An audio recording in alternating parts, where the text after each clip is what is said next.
Welcome to the Brain Network podcast. Today we have Clare Keogh, a neurodivergent occupational therapist working in paediatrics.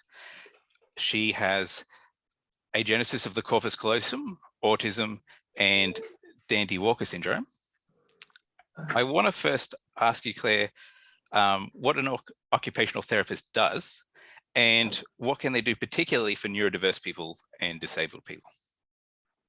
Okay, so occupational therapy is a very broad discipline. Basically,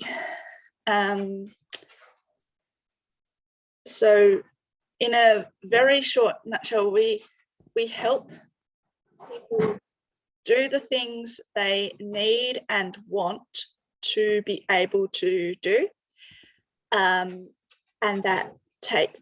that's taking into account their personal values and life circumstances, the environments that they live, work, and play in, and other things like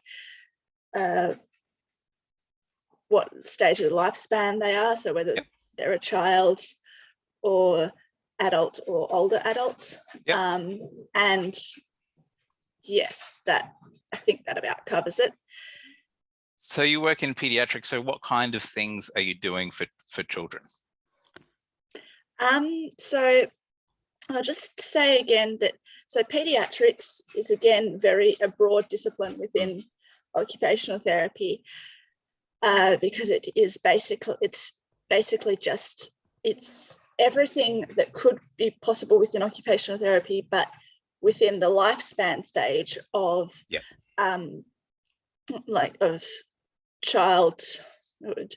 And some OTs choose to focus on say like young children to primary school aged, and some choose to focus more on adolescence through to young adulthood. At the so I myself, and also different within paediatrics, different OTs specialize in different disciplines.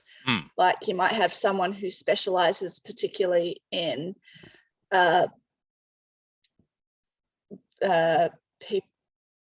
children with physical disabilities,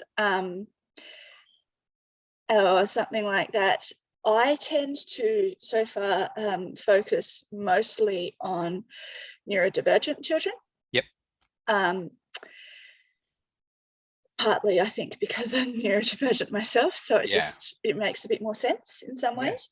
Of course, at uni we all got we got the kind of a range of I know things about physics. I know how OT works with physical physically disabled children, but yes, I've preferred to it's not your area. It makes a bit more natural sense to me, I think, and then it's also just a little bit where my life has fallen in a sense, because for the past 3 years I worked at a school for autistic children, and it was a particular type of school that was basically from the equivalent of prep to the end of grade 3. And children could exit earlier than that as well. It's a transition school, where children learn the skills that they need to then go on to other schools that whatever suits them in their particular circumstances. And then recently I resigned from that job, and I've started my own business as a neurodivergent occupational therapist, privately. That's so awesome that people who are neurodiverse can see that they have representation in the healthcare system. And not only that, but starting your own business is such a good thing for kids to see, like the kids that are going to see you for their OT stuff, have that representation at that level, which is so important and so empowering. And I want to ask you a bit about your story with your particular diagnosis, but before we do that, I thought maybe we could touch on what you've just talked about, which was the importance of having neurodiverse people in healthcare. How do you think that we can get more people with neurodiversities and disabilities doing OT, for example, or other jobs in healthcare? Well, I think the main thing is to look at the accessibility of different workplaces and the various accommodations that a disabled person might need.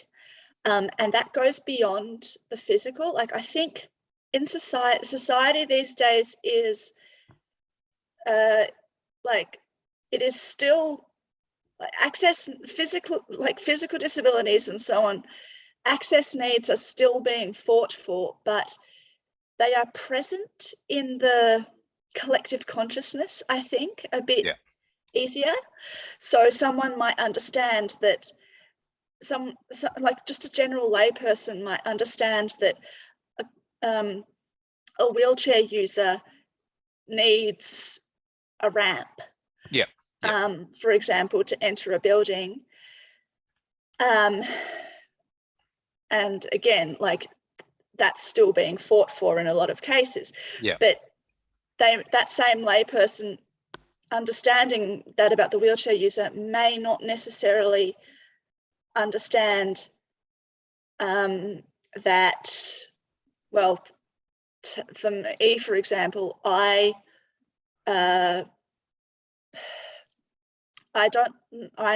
struggle with handwriting notes,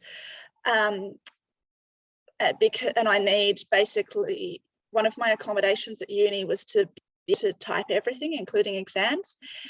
And I actually had to swap a placement because the placement that I was going into, that I was originally assigned, was it was at a hospital in Melbourne, and I won't name names, but basically their system was completely paper or something still, and they just could not comprehend that, like, and it was basically it was very taxing. And then my placement supervisor just threw up my placement coordinator just threw up his hands and was like, right, well, we've got 3 weeks, I'll just pop you into a paediatrics placement with a friend of mine.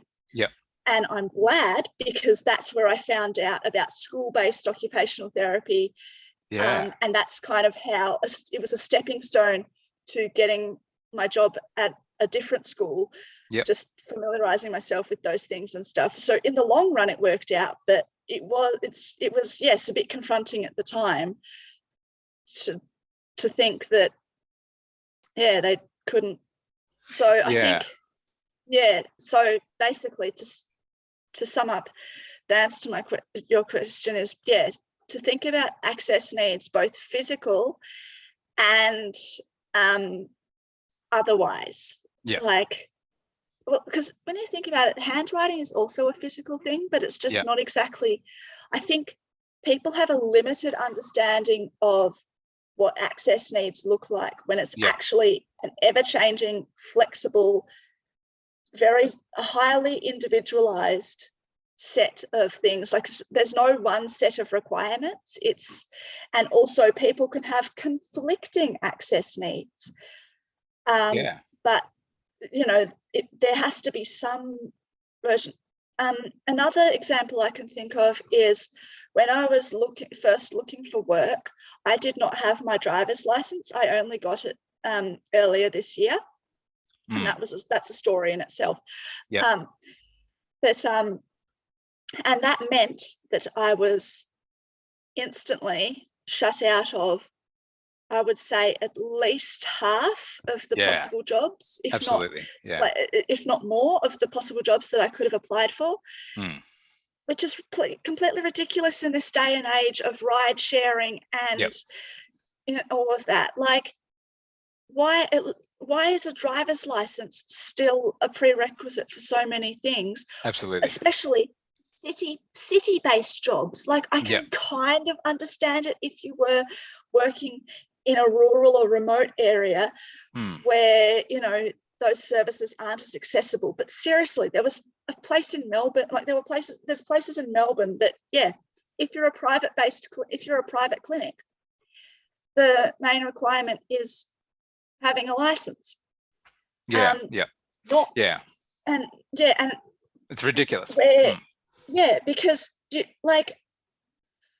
there are people who are excellent at what they do, but they can't drive, because driving is such a complex skill. It requires, like, there's so many parts, like the integration of motor skills with thinking skills and emotional regulation as well, and all of that executive,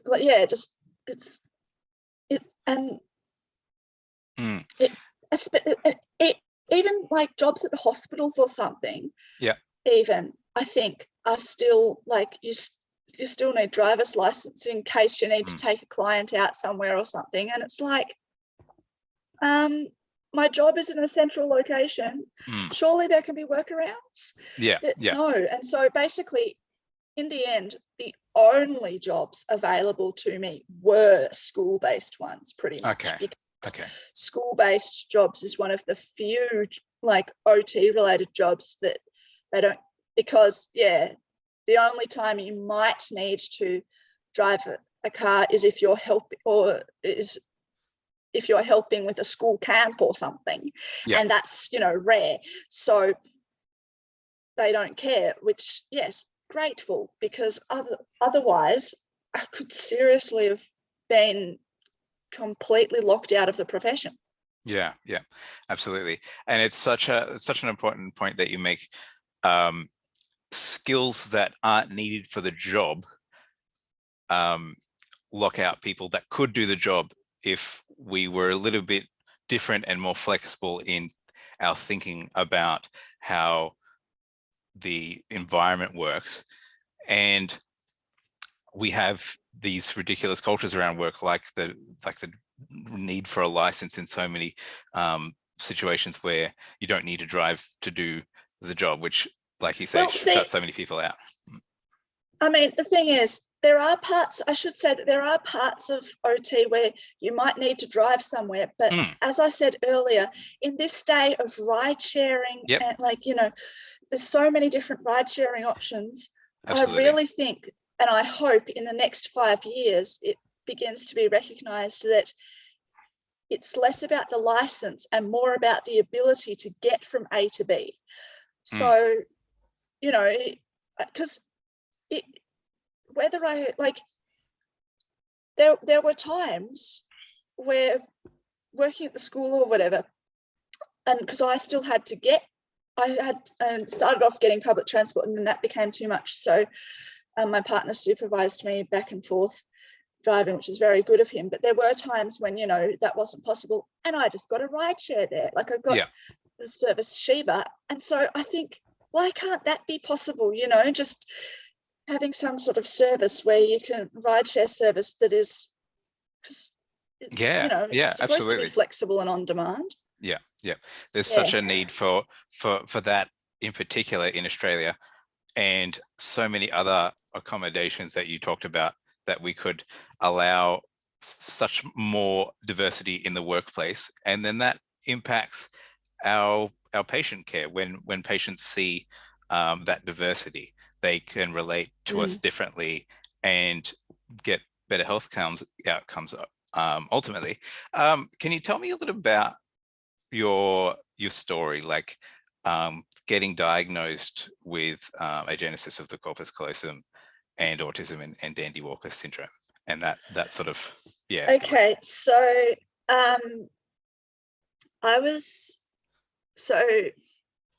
Agenesis of corpus callosum, or ACC, and Dandy-Walker syndrome, they are what's called structural brain abnormalities. So there is, when you do an MRI scan, you can, like, the difference of my brain compared to a neurotypical brain is very visible. So those scan, and they were picked up, so that kind of difference was picked up in utero when my mum was pregnant with me, and then it was confirmed after I was born with MRI scans and that sort of thing. I wasn't diagnosed as autistic until 2 years ago, although I mean, and I didn't kind of start questioning whether I was or not until about, let's say 4 years ago. Partly because, well, there's a number of factors, but partly because I think, so I'm a woman, I'm a cis woman, and I was in the paediatrician's office and all of that I visited regularly as a child because of my other disabilities. I was, you know, a chatty, social girl who, had some emotional regulation difficulties and struggled to find friends, and found, social stuff in general a bit confusing, but it didn't show up, basically. And so, and I think also there was a bit of outdated thinking from medical professionals that, in a sense, I had enough labels, so to speak, you know, like I could, as the pediatrician put it, pass as normal, I think, or I'm not sure if those were his exact words or if it was more of a, you don't want to label her in case she gets put in the special needs box. This was when talking to mum and dad about whether to disclose my known disabilities to primary school. And which I think in the end was a bit of a moot point, because, I mean, primary school, I got bullied quite horrendously there, so they felt they missed the mark a bit with that. However, some of the best, like, adults there, I just hung around a lot with the teacher aides, and I swear, like, I have to wonder sometimes whether those teacher aides, because there was several of those teacher aides, they were, what's the word?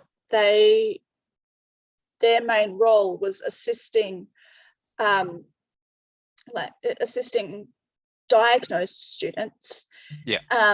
And at least two of whom were autistic.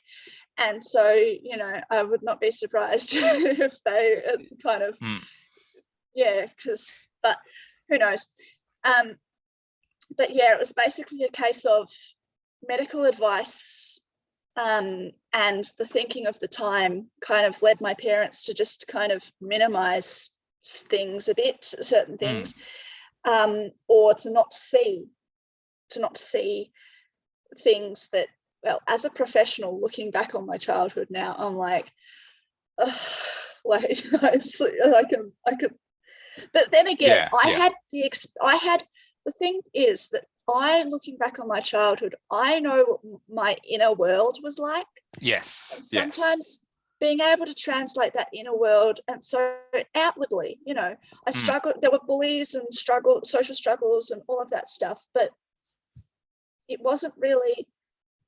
And I think too, the whole concept of neurodiversity and autism in general, and was still not as well known about as it was today. Definitely. Today. And then Agenesis of the Corpus Callosum, like, that wasn't even really seen as, like, it was it was like tacked. So my main disability was thought of as the Dandy Walker syndrome. Yep. And then Agenesis of Corpus Callosum is kind of tacked onto that in a sense. Yeah. Is in all of the medical paraphernalia and such. And so it wasn't really nothing. And then because I think the medical understanding of Dandy Walker syndrome is a specific picture, and then and that picture is quite often someone who is in a wheelchair and perhaps has other coexisting conditions like apraxia of speech, like so not able to move the motor muscles for speaking, or coexisting conditions or disabilities like intellectual disability or epilepsy, and basically things that I didn't have. I was just a bit clumsy and poor balance and poor, it was, so I think it was very, because of the thinking of the time and because of how things were set up in terms of what was known and what was how my things presented, it was very easy for adults in my life to be like, oh yeah, she's got a few struggles but she's fine. And then it wasn't until uni that it was started in late high school, but it was really in uni when I was learning stuff from a professional perspective. I also did a lot of learning, like reading and such, of blogs and the like, Facebook pages and everything from autistic people and other neurodivergent people, because and just kind of feeling that sense of kinship and going, and then over time I learned, well, at first it was a journey of learning to understand my disabilities as disabilities, like owning them as disabilities and not just conditions, because partly, it kind of, because I think I had been inadvertently taught to minimize the parts of me that weren't normal, because I own, like, it's only a bit this, it's only a bit that. Like, I'm not really, like, because my understanding of disability, and this is another reason why visibility in all forms of life matters so much. Absolutely. Because my understanding of disability was very much, the person in the wheelchair, the blind person, or the autistic person who couldn't speak and struggled with their emotional regulation in a very visible way. So my understanding, that wasn't me. So it was it took until my late teens, early 20s, when I was reading those blogs and going, hang on. Well, and then also reading, there's a number of disability rights and disability pride activists, and their work about, like, in blogs and stuff, about how disability isn't a dirty word, and there's no such thing as a little bit disabled, and like, and all of that kind of stuff. And it was a light bulb moment of kind of, first realizing that I could acknowledge, own, and claim my disabilities as part of me, and therefore they made me part of the neurodivergent umbrella. And then it was a step from there toward, like, after that, once I felt comfortable with that, it was a step from there towards going, hang on, these neurodivergent people, when they talk about the autistic experience, like when the autistic bloggers talk about this autistic experience separate to the general neurodivergent experience, that also sounds like me.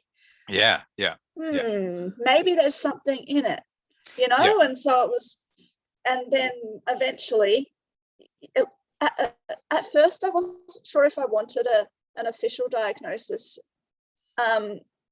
because I was happy that I understood myself to be autistic and all of that. Yeah. And then I entered the workforce, and it kind of became apparent that maybe just in case, partly, for protective reasons, it would be useful, because you can more easily, unfortunately, because of the way society prioritizes labels and diagnoses over symptoms. Yes. I mean, I like labels and diagnoses. I like them a lot. Like I was just saying before, it's really important for identity and understanding. However, the medical and other, like medical and legal and other systems of today's society, unfortunately, prioritize diagnoses over symptoms. So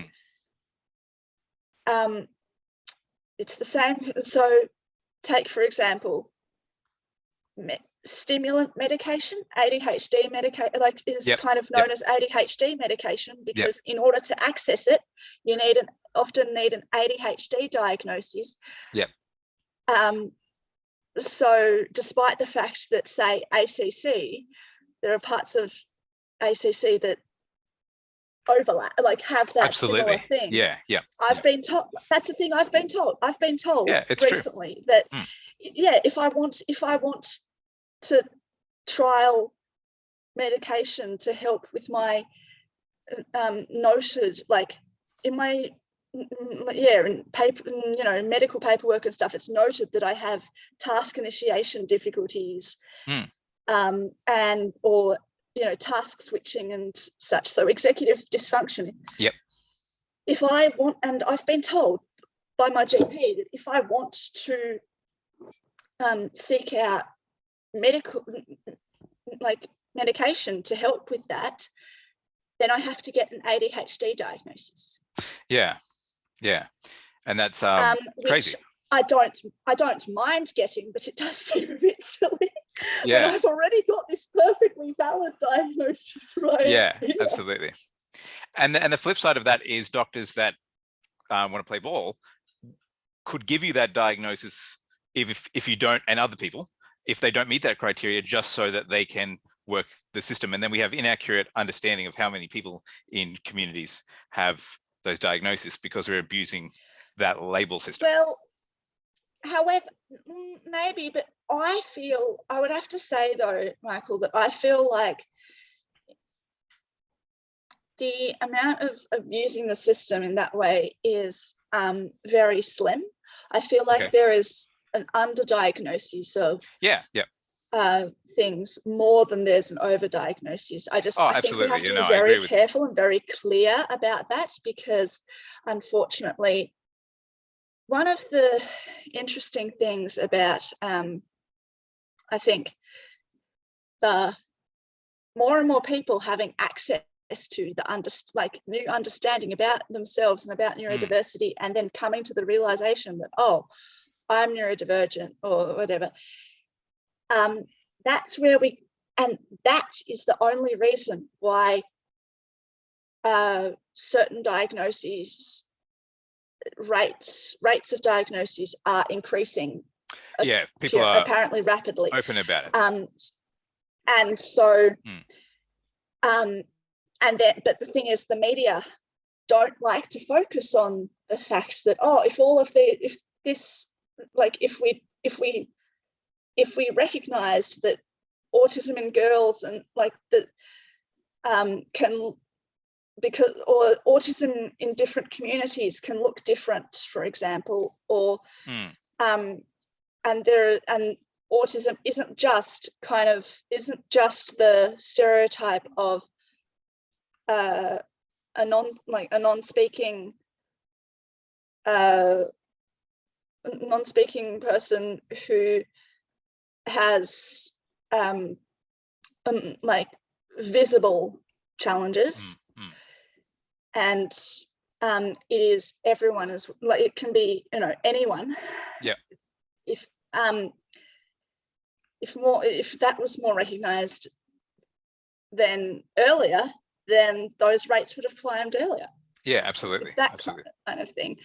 Because yeah, I just mentioned that, and it's probably a very clumsy way of saying it, but I just mention it because yes, I feel there's the media stigma around it. Put a certain spin, especially certain parts of the media, put a certain spin on things and try and stoke fear about stuff, which is completely wrong. And I know you weren't. I just like to kind of that's a good point to make, that overdiagnosis isn't the issue, it's underdiagnosis. And I liked that journey that we took through your life that sort of showed older attitudes and newer attitudes that we don't have enough of and need to push for a little bit more. And I want to ask you to unpack a little bit about autism in girls and your experience, because it's under-recognized, as you said, because we have an image of autism being something that it usually isn't when it's present in girls and women. And for one thing, we think of children when we think of autism and not the adults that they grow up to be. So how was that sort of experience for you? Like, you got diagnosed a little bit later than a boy typically would. And well, I think I should actually clarify. I think it's possibly not so much. See, I think it's less about girl autism versus boy autism, and more about, I think, in some ways, internalized, and like there's different ways of saying, like internalized or externalized. Basically, autism is a spectrum like a color wheel. Yep. Not a linear, not a linear, not like the linear light kind of spectrum thing, but it's a color wheel of different, like a paint, different like things. one of those like paint palette kind of things. Yep. And the way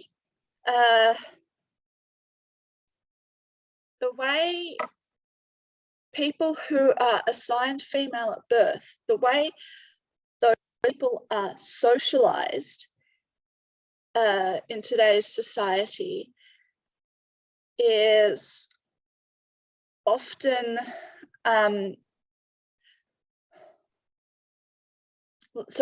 because often still today girls and boys are socialized differently. So girls, it's expected that girls will be more chatty, more social, and play with certain things that might be more kind of homemaker toys where you sit down and do things. And you know, there's also a stereotype that every girl likes horses, or every girl, you know, likes, there's specific things that they're supposed to like. And then with boys are more expected to be more active, rough and tumble, out there exploring, playing with things that move and so on.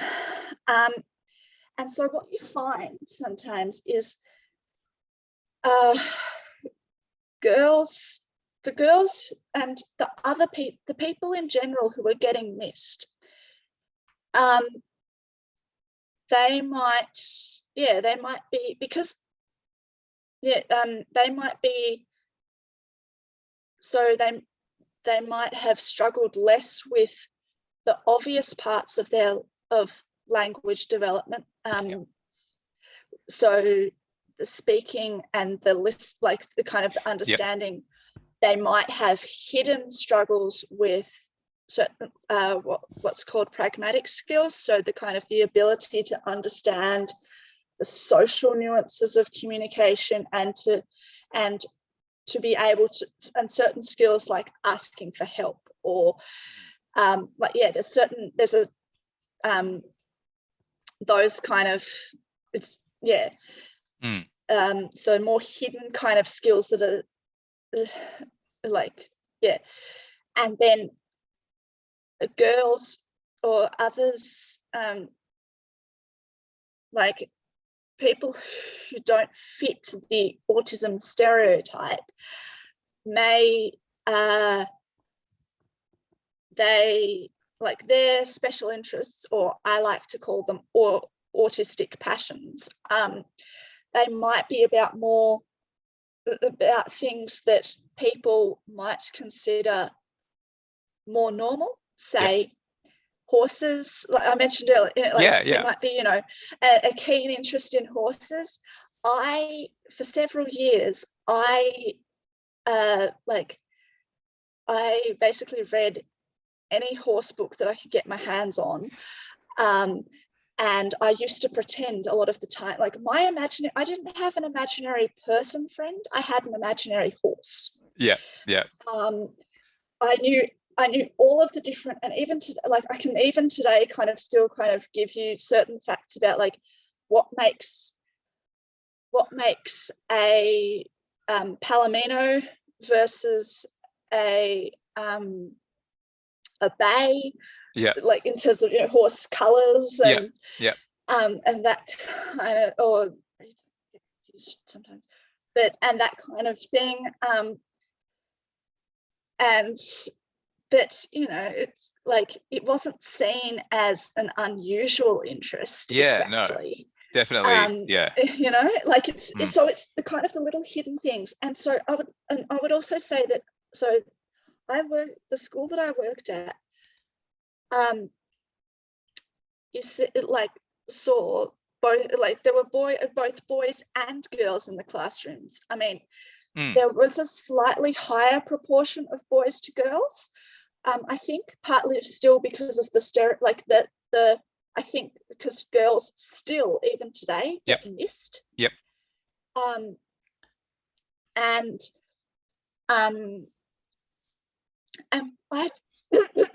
I've seen both boys and girls who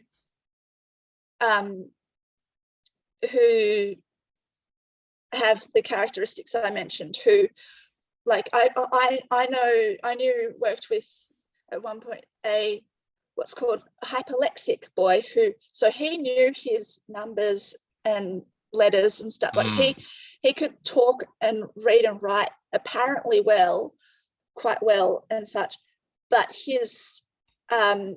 again, he struggled with those pragmatic skills a bit, and some of his, what we call receptive communication, so his like understanding of what you were saying could be a bit wobbly, and he was very highly anxious about all of that.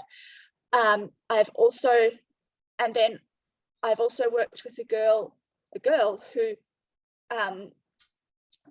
she only used limited words, and like mouth words, and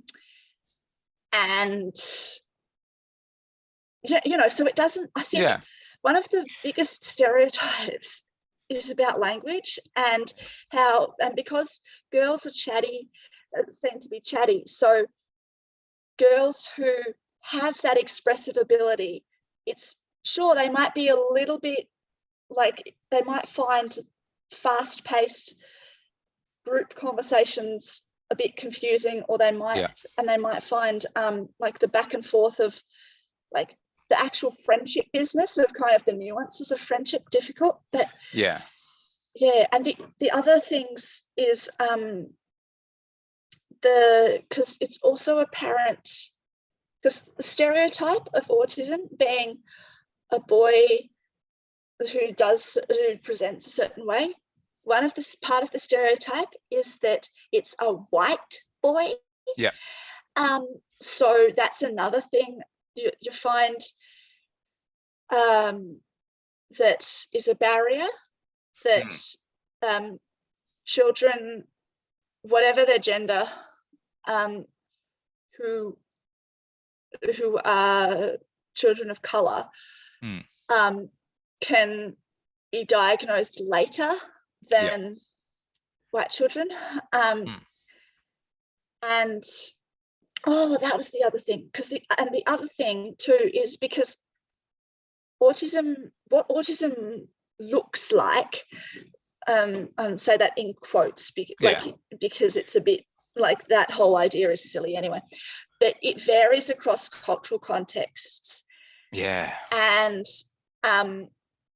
due to the ways that different cultures, different cultures have different understandings of what is important. So kind of the white Western culture, for want of a better word, is more individualistic. Yep. For example, whereas quite a number of First Nations communities across the world, you'll find that their cultures, huge, there's lots of differences and such, but one of the common factors can be kind of a more collectivist, so community-minded kind of approach in how they think about things. And then the other big factor in terms of who's getting diagnosed and who isn't is masking. So masking, and masking can be conscious or subconscious. And masking is basically the term that is used for when an autistic person, consciously or subconsciously, kind of shrinks the autistic part of themselves in order to fit in. I subconsciously mask. Yep. So I may not necessarily be aware of it, but when I'm in a new situation, I will, one of the things I have noticed is that when I'm in a new situation, say a new job or something, or a new environment, my stimming reduces a lot until I feel safe. Yes. And I should also clarify that masking. So I have heard before that some neurotypical people get a bit confused by masking because in neurotypical life, you do put on you do have different personas. Yep. Say you might have a work persona which is different to your home persona, and you have different roles in, so you might behave differently depending on if you're talking to your boss, your mum, or your kid. However, neurotypicals are often, they may not necessarily be 100% conscious that they're doing that kind of thing, but most of the time you kind of, it's a general awareness that in certain contexts, in certain conversations, this is how I behave, or whatever, in a kind of a, and it's very much it's kind of it's a known thing that you are doing, and just it's a surface level, I would also say, kind of a thing.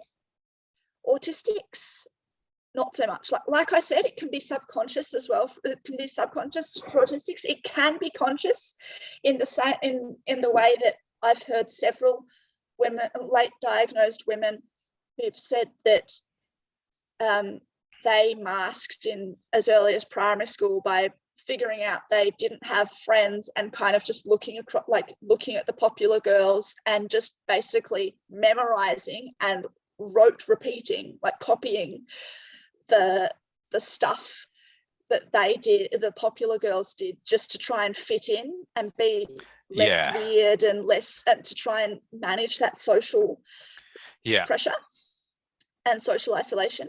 And that's the thing, because for autistics, it is not surface level.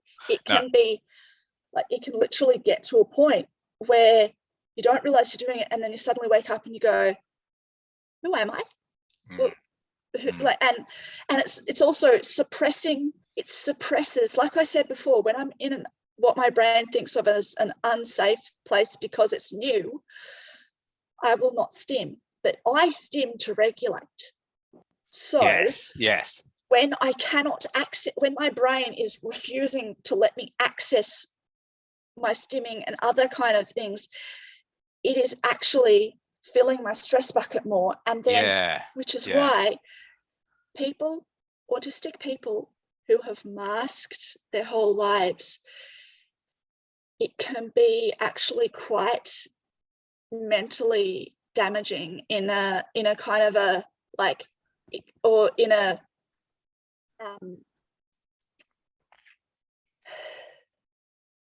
like mentally traumatic, I should say, because it's self, and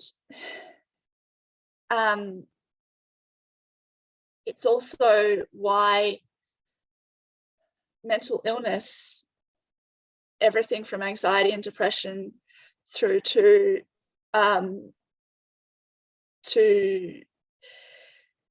self-harm and suicidality and that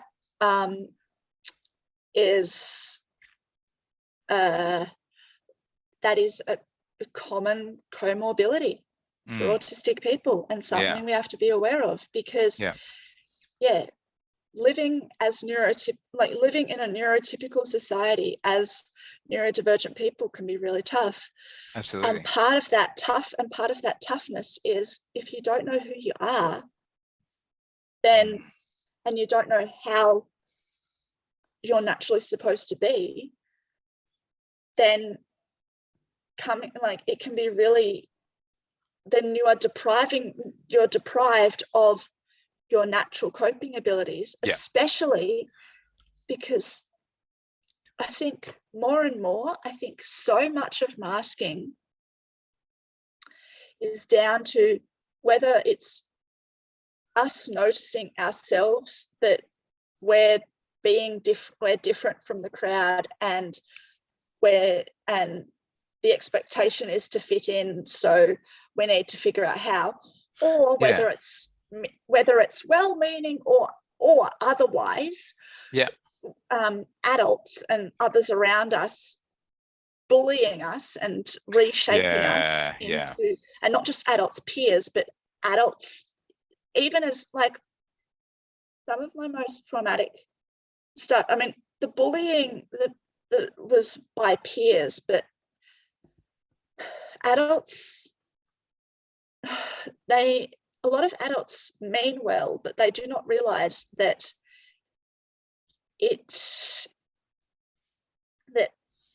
by asking us to be more normal, they're asking us to be something we're not. Yes. And that's where the trauma happens. Yeah. Because we will end up shutting off parts of ourselves just to feel like we're valid. And then it's not until sometimes that we find that our own autistic community or other neurodivergent communities, like communities with Corpus Callosum disabilities and that kind of thing. Like, it's not until we find those communities that we're finally able to realize, myself is valid. Yes. Yeah. And such. That's. Yeah. And that you may want to at the start of this edit in a content warning because of that conversation. Those 10 minutes. That was I really appreciate you going through that content, and I'll put a content warning for that. I think at the start you laid out a great explanation of autism being the color wheel rather than the 0 to 10 scale, because of the complexity of autism, and brought that to my attention about autism in girls is not a good way to think about autism, because it doesn't have the complexity that the color wheel analogy would use. And I think you explained greatly where the mental health challenges and abuse in the autism community come from. And the masking, the way that you describe masking, I just want to say was a really great explanation too. Yeah, sorry.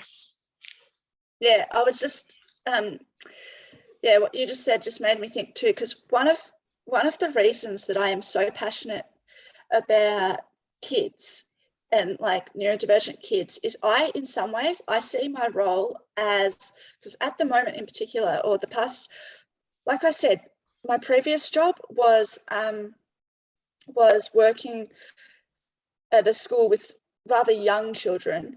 And then my current work in the private practice, it's a range of ages, but still, relatively young children with families who are only really just on the cusp of their, they've got the diagnosis maybe a couple of years ago or maybe more recently, and there's a whole range of stuff out there that they're kind of just starting to kind of go through. And I am really passionate about being there at that moment, because I think it is an incredibly important time. And because you've got to begin where you've got to begin at the start, and in some ways you've got to begin where you want to end. So you've got to begin by, as much as I can, kind of giving the family like the tools. And I would say my private role is like half occupational therapy knowledge and half autistic mentorship of like, the child through the family. Because my goal is to make it so that the child understands themselves earlier, like in a more holistic kind of way, earlier and better than I did when I was that age, and hopefully has a few more tools in their toolbox to better prevent them from some of the struggles that I and so many other autistic adults have gone through. So yeah, and I think, because I love, my approach is very bottom up, and I think in some ways that's why it starts with the child and understanding where they are, and then looking broader at their family and kind of seeing where the gaps are and what I absolutely need to develop. And that's one of the key sort of things that I wanted to cover, the importance of diversity in healthcare and the impact that you have on your patients. And you've just laid it out beautifully, the what you bring to the table in your lived experience, and the changes that you can make as a person with that lived experience in the next generation is so important. So to bring it home, I just want to ask two more questions. What changes do you want to see in the world, and any advice for people with autism or ACC or Dandy-Walker syndrome or neurodiversity in general?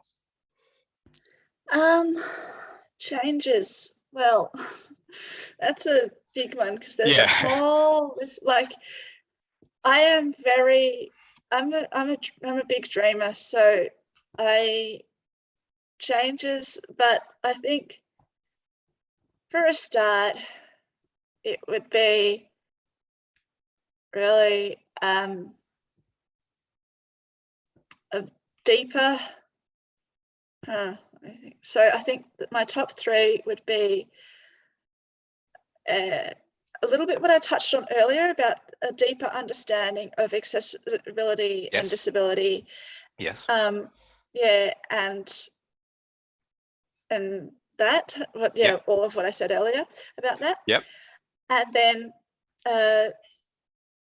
then another one would be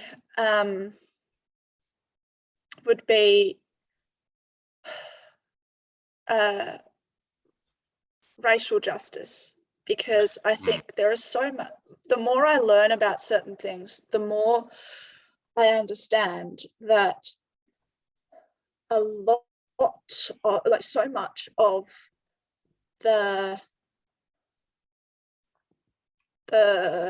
various forms of fear and hate and division in the world can be traced back to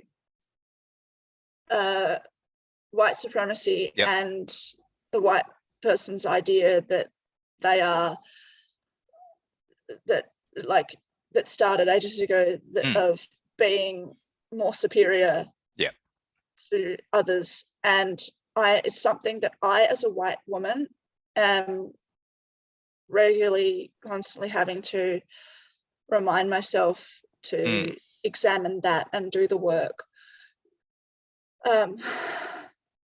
But yeah, and then the third one, which ties into it, is I really hope that in the next 10 years or 5 years even, that we actually start seeing something done with climate change, and actually, because when I was younger, I used to think living to 100 would be cool.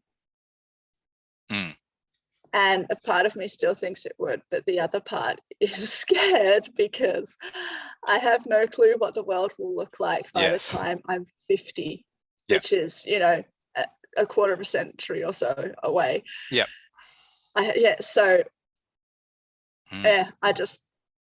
which is so it's kind of terrifying. So those are my top 3. Those things are important, because when we talk about, like, we've just talked about essentially inequities in health for neurodiverse people, we can't separate that from race or the challenges of climate change. These are intertwined, and climate change impacts so many aspects of our life, everything, including people's access to health, and race is on top of that. So climate change impacts certain people more than others, and like you laid out before, the images of what an autistic person is a white person. So race goes on top of issues with neurodiversity. In fact, I watched a podcast talking about race once. It was a all African American podcast, and it was I can't remember what it was about. It was about an intersectional issue, but the way we describe people, it was about LGBT stuff. So the way we describe someone who's like a man who's black and gay is by saying they're black and gay. So black always comes first. So rather than saying, I just said, I just talked about neurodiversity and then race is on top. Race is sort of actually the foundation, and then other stuff's on top. I just thought I'd bring that up. But I think what you've laid out is, and something that I can talk to in my work in diversity and inclusion in different workplaces, is that we can't silo different efforts for diversity and inclusion, or we can't single out different aspects of climate change and separate it from issues relating to diversity and inclusion. They all have to relate to each other, because they do in the real world. So I think that's really cool how you've mentioned that. Can we end on, I don't know, some advice that you've got for people with ACC or autism? Well, I think the best advice I can give to anyone with neurodivergence is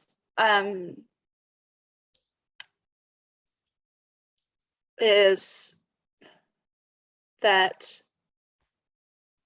being yourself, who you are, all of yourself, is valid, it is worthy, and it is just as you are. Sometimes uncovering that self can take a lot of time and work and can be uncomfortable and hard because of all of the things I mentioned. So you need to have a good support system around you if you are having to do that uncovering work, especially later in life. However, I believe it is extremely important because when we live our most authentic selves, that is when we as neurodivergent people truly thrive. That's such a powerful thing to end on. So if somebody is neurodiverse or has a neurodiverse child rather watching this podcast, can I give them the links in the description to get in touch with you if they have OT needs and all that sort of thing? Yeah. Yep. I am just posting my work email into the chat now. I'll put that on the description. Yeah. Cool. I only have a small caseload because that's something that as a neurodivergent OT I've found works best. But I'm open to discussion and the one thing is that I live in Melbourne, in Naarm, and so I can do telehealth, but if you're wanting physical, it's I mostly travel around a certain small area, but yes, get in touch, and awesome. Always happy to hear from you. Thank you so much for your rich descriptions of your lived experience and for going through such emotional stuff and such important stuff and explaining the value of the lived experience in your healthcare profession. Thank you so much.